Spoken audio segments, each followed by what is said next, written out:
بسم اللہ الرحمن الرحیم۔ السلام علیکم۔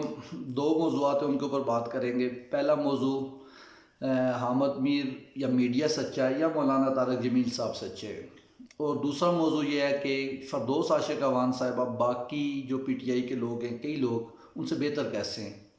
پہلی چیز تو بات کرتے ہیں فردوس عاشق اعوان صاحبہ کے بارے میں۔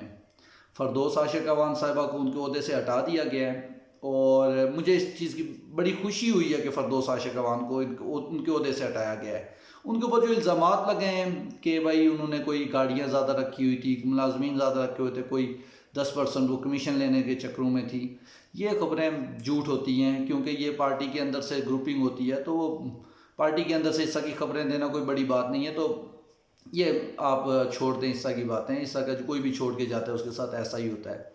دوسری چیز، فردوس عاشق اعوان کس سب باقیوں سے بہتر ہے کہ جب ان کو پارٹی کے اس عہدے سے ہٹایا گیا یا گورنمنٹ کے اس عہدے سے ہٹایا گیا، تو انہوں نے کوئی چیخو پکار نہیں کی، کوئی انہوں نے عمران خان کی ذاتیات کے اوپر اٹیک نہیں کیے، کوئی یہ نہیں انہوں نے کہا کہ جی میرے پاس پراڈو نہیں ہے تو مجھے عہدے سے ہٹا دیا گیا ہے۔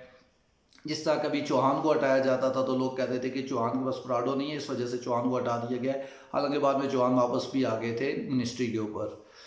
اور فردوس عاشق اعوان صاحبہ، یعنی کہ آپ دیکھ لیں عائشہ گل علیہ، اس کو ٹکٹ نہیں ملا، اس نے کتنا شور کیا۔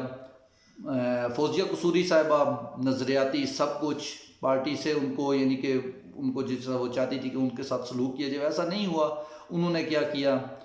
جہانگیر ترین، ان کے خلاف ابھی ایک انکوائری رپورٹ آئی تو وہ بھی ایک طرح کے کھل کے پارٹی کے سامنے آ گئے تھے، خلاف آ گئے تھے۔ تو فردوس عاشق اعوان صاحبہ نے کافی گریس کے ساتھ انہوں نے فیصلہ قبول کیا اور گھر چلی گئی، اور انہوں نے ایک دو ٹویٹ بھی کیے، اور وہ یعنی کہ انہوں نے مناسب ٹویٹس کیے۔ اس کے بعد میں درخواست کروں گا گورنمنٹ سے کہ ایک اور بھی ہیں آپ کی منسٹر ڈاکٹر شیریں مزاری، کوئی نظر کرم کریں، کوئی خوشیوں کا ماحول پیدا کریں۔ اگر کرونا کی وجہ سے پاکستانی عوام کافی مشکلات میں ہیں، خوشی کے لیے ترس رہی ہیں، تو اگر آپ ڈاکٹر شیریں مزاری کو ان کے عہدے سے ہٹا دیں تو میرے خیال سے عید کا تحفہ پاکستانی قوم کو مل جائے گا۔ یہ ڈاکٹر شیریں مزاری صاحبہ پڑھی لکھی ہیں، ہائیلی ایجوکیٹڈ ہیں، لیکن ایسی تعلیم کا کیا فائدہ جو آپ کو انسان اور جانور میں فرق نہ کر سکے۔ ڈاکٹر شیریں مزاری انسانی حقوق کی منسٹر ہیں، اپنے حلقے میں جاتی ہیں، خود یہ کرسی پہ بیٹھی ہوتی ہیں، عوام بیٹھی ہوتی ہے زمین کے اوپر۔ آپ کیا لوگوں کو، یعنی آپ ایک منسٹر ہو کے آپ وہی ٹھیکیداری، وہی جاگیرداری نظام کے ساتھ چل رہی ہیں، وہی آپ کی ذہنیت ہے۔ آپ بس نام کی کہتی ہے کہ میں بہت یعنی کہ انٹلیکچوئل ہوں۔ میں کیا کہوں ڈاکٹر شیریں مزاری صاحبہ کو، ہم ان کی کافی عزت کرتے ہیں، لیکن اس طرح کی حرکتیں جب وہ کریں گے تو ظاہر سی بات ہے عزت نہیں کی جائے گی، اور ان کی کوئی ایسی خاص پرفارمنس بھی نہیں ہے جس کی وجہ سے ان کو ابھی تک اسی منسٹری کے اوپر رکھا جائے۔ کسی قابل آدمی کو لایا جائے جو انسانی حقوق کی منسٹری کو سنبھالے۔ لوگوں کے ساتھ کافی مشکلات ہو رہی ہیں، انسانی حقوق جو ہیں وہ پامال ہو رہے ہیں، تو کوئی ایسا بندہ ہو جو اس پہ تیزی سے کام کر سکے اور اچھا کام کر سکے۔ میرے مطابق شیریں مزاری کی پرفارمنس زیرو ہے۔ دوسری بات کرتے ہیں جی حامد میر صاحب اور میڈیا کی ورسز مولانا طارق جمیل صاحب۔ مولانا طارق جمیل صاحب ایک پاکستان کے ہر دل عزیز عالم میں ان کا شمار ہوتا ہے۔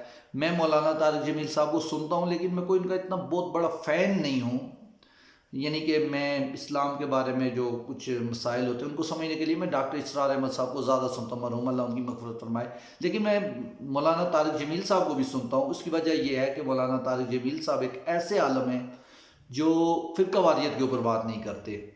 اب مولانا طارق جمیل صاحب نے ایک بات بولی کہ پاکستان کا میڈیا جھوٹ بولتا ہے، اور ایک میڈیا کے مالک نے مجھے کہا کہ اگر ہم جھوٹ نہ بولیں تو ہمارا کام نہیں چل سکتا، جس کے اوپر میڈیا کے لوگ آگ بگولا ہو گئے۔ کون ہے وہ مالک، اس کا نام بتائیں۔ مولانا طارق جمیل صاحب نے کہا کہ بھائی میں پردہ رکھنا چاہتا ہوں، میں اس کا نام نہیں بتانا چاہتا۔